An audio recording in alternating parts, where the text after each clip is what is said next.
guys, it's Teddy. Remember to subscribe to our YouTube channel. Hi guys, welcome back to our YouTube channel. Today I have here Teddy. He's my baby. He is 4 years old and he is a Cockapoo, which is a Cocker Spaniel and Poodle mix.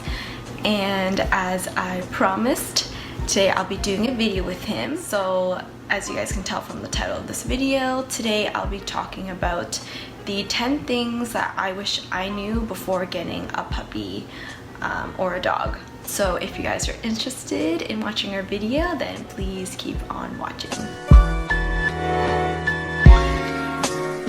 The first thing that I think is really important to consider is whether or not you have the financial means to support a dog. Owning a dog is very expensive and it could cost easily at least $1,000 each year. I think the main expense is definitely vet bills. Vet bills could be really expensive and you should be taking your dog to the vet at least once a year to get an annual checkup and to get vaccinations, and that can be really costly.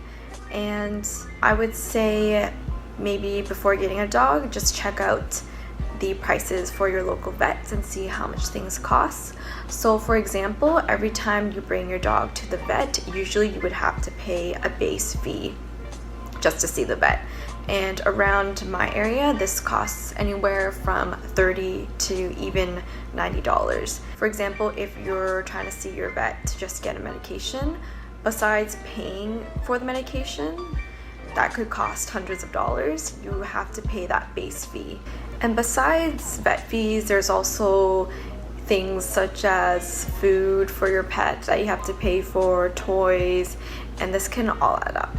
So I remember watching another video and the person in the video said that if you have difficulties, even just financing yourself, then maybe it's not the best idea to adopt a dog at this point in your life. And I know this is pretty obvious, but I thought it was important to mention because it's something that I definitely agree with as well. So before even thinking about getting a dog, just really sit down and consider how much you would have to budget and whether you could afford to have a dog in your life.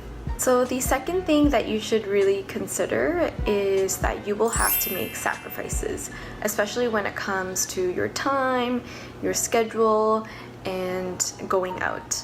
So for example, you should really not be leaving your dog at home by themselves for more than 8 hours. So if you're someone who works a lot and you're someone who works a lot of overtime, then maybe consider getting a dog walker to come in, or even a family or friend to come in and check on your dog. And when you go on vacation, that's also another struggle because you'll have to find someone to take care of your dog, or maybe consider doggy daycare or doggy boarding, and doggy boarding could be really expensive. And another thing that I really had to get used to was planning my schedule around my dog. So sometimes I had to miss out on plans or change things around in order to make sure that my dog's needs were met. So for example, say you are going out to dinner with your friends and spontaneously they're like, hey, let's go to a bar. And you really want to go to a bar, but you can't because you have to come home and walk your dog and feed your dog. So it's definitely lifestyle changes that you'll have to make and just trying to get used to planning your schedule around your dog. So the third really important thing that I think you guys should do is definitely do your research. So there's a lot to consider when getting your first dog.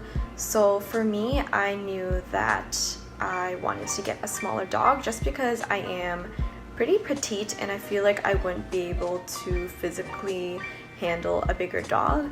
But also financially, although this isn't really a huge pro for me, it was the fact that smaller dogs were a little bit less expensive to have because they usually eat less food, for example, so you don't have to spend as much food as you would if you had a bigger dog.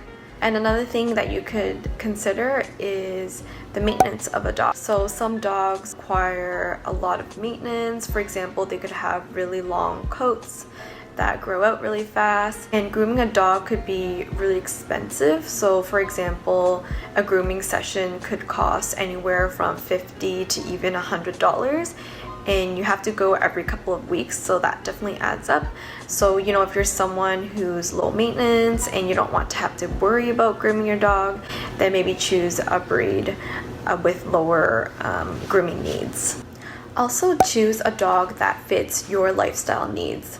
So if you're someone who works a lot and doesn't have a lot of time to take your dog out, and you're not overly active and you don't like going on long hikes, for example, then maybe choose a dog with lower exercise requirements, because firstly, it's really unfair to your dog if you are unable to meet their exercise needs, and also you'll end up having a dog who's misbehaving at home and chewing up all your furniture in order to expend their energy. So definitely that's something that's really important to consider as well. And the last thing that I think you guys should do research on is on a dog breed's temperament. See which breed's temperament suits you best. And also, some dog breeds are known to be easier to train and work with than other breeds. So if you're a first-time owner, then that's also something that you should research on and consider. So the second half of this video is more geared towards those of you guys who are planning on adopting a puppy. But the fourth tip that I have for you guys is, if you're adopting a puppy, then please try to take time off work to train and also take care of your puppy. I would say try to take at least 1 to 2 weeks off. So for me, I got Teddy during nursing school, so I chose to get him during the summer, and that really was beneficial for me because you will lose sleep and it's almost as if you're having a newborn. Of course, it's not as much work, but yes, you will lose sleep. I remember being really tired and I felt like a new mom. But yeah, most of this is because you have to take your puppy out every 2 hours initially. But generally, puppies can hold in their urine for every hour per month of age. So for example, when they're 4 months old, they can hold in their pee for 4 hours. So it does get better. You just gotta hang on there. And the fifth tip that I have for you guys before getting a puppy is to do research on crate training. And I won't get into this because the video will be way too long. And there's also already a lot of free information on this topic already on YouTube and on the internet. But definitely crate training is a great way to ensure that your puppy is in a safe space for whenever you need to leave, and they're not destroying things in the house and getting into anything that's unsafe. And I know that for me, even I felt bad to keep Teddy in a crate, but when done properly, it's actually seen as a comfortable and safe space for them. And crate training also does help you with potty training. I'm gonna be honest though, crate training Teddy to teach him to potty outside wasn't that successful for us, because every time I took him to potty outside, he wouldn't go, but he would end up peeing right when we stepped inside the house. And so what I ended up doing was using pee pads. And I know that people don't recommend this because what you're doing is essentially telling them that it's okay to pee inside the house, and they're gonna get confused and end up peeing on your carpets, which definitely did happen to us. So another thing I would say is to prepare and puppy proof your house and remove any carpets that you don't want dog urine on. But yeah, once he was able to hold in his pee for longer and I got used to his potty habits and schedule, I removed the pee pads and took him outside more frequently, and now he knows to potty outside. But all in all, I still do recommend trying out crate training first before using pee pads. But you know, if it doesn't work out, then don't despair. Your dog will learn eventually. The sixth thing that I wish I knew before getting a puppy was to get the Snuggle Puppy Toy. And the reason why I say this is because your puppy will be crying a lot through the night. Because if you can imagine, you pluck them away from their family and they used to be sleeping with their mom and their siblings, but now they're all alone. But this toy could really help. I didn't have this toy at the time when I had Teddy, but essentially the toy has a heartbeat and a heating pad to kind of mimic another puppy for your dog to snuggle with, so it could really provide warmth and companionship for them so they're not crying throughout the night. I'm not sponsored by the company, but I did hear a lot of good reviews on the toy, so if I were to get another puppy in the future, I'll definitely try and see if it works, because I remember nights for Ted and I were a struggle because he was crying all throughout the night and I couldn't sleep. And I remember I had to snuggle him in order for him to stop crying. But I didn't know what to do because I didn't want him to be in bed with me because I was scared he was gonna pee on my bed. So what I did was I had him in a box and I pulled up the box right next to me, and I had to have my arm dangling in at all times in order to comfort him. So hopefully in the future, if I do get another puppy, this toy would work out. But if you guys tried the toy out, let me know in the comments down below if it helped you guys out. The 8th tip that I have is to play and touch your puppy's paws often. And this is something that I did do, and I'm so glad I did. You want them to get used to having their paws touched and handled from a young age, because when it comes to cutting their nails, it'll be a lot easier.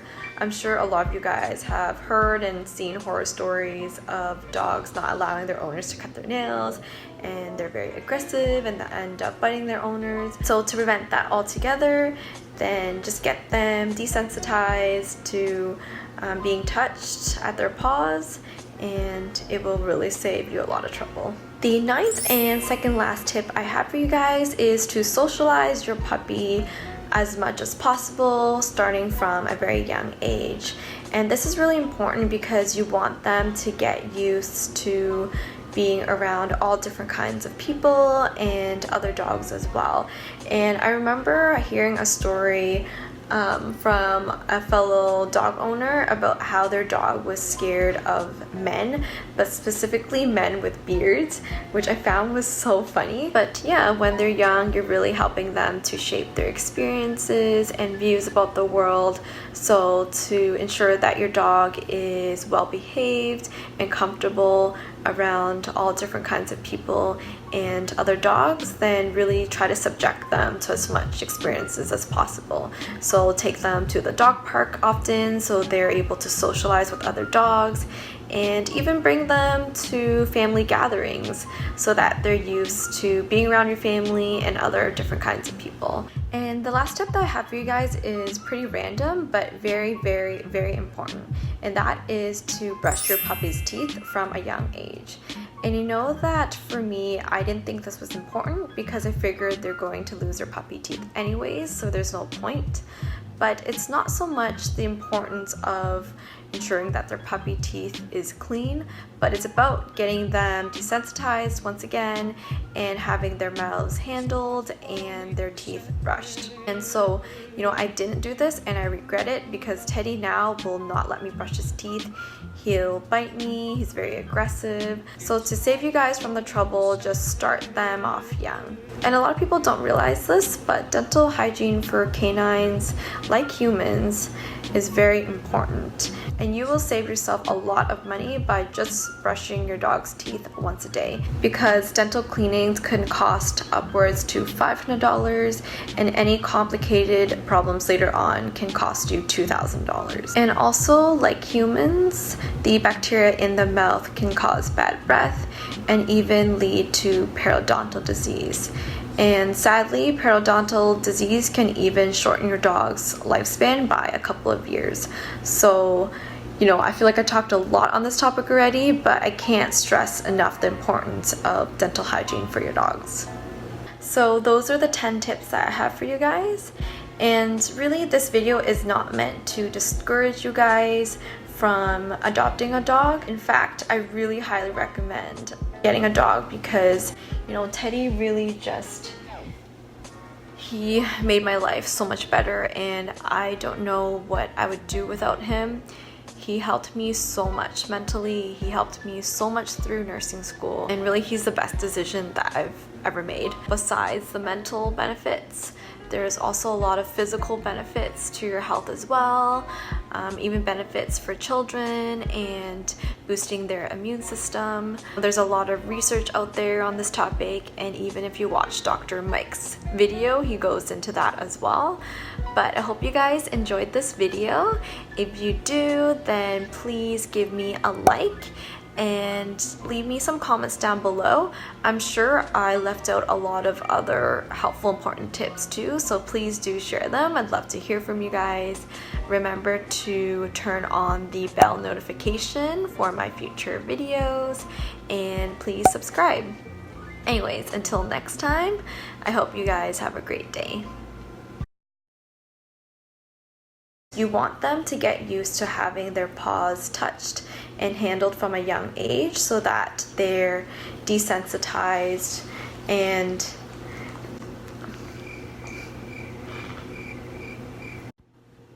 Oh, Teddy, did I poop you out from filming the video? Oh, so cute. Look at you. How are you even comfortable with your head wedged between the cups like that? Okay, I guess you deserve a treat. Thank you for filming the video with me. Say bye. Bye, everyone. Oh, your ears flipped. Met this girl down by the vine. Had long tan legs and big brown eyes. Seemed the type I would wanna make.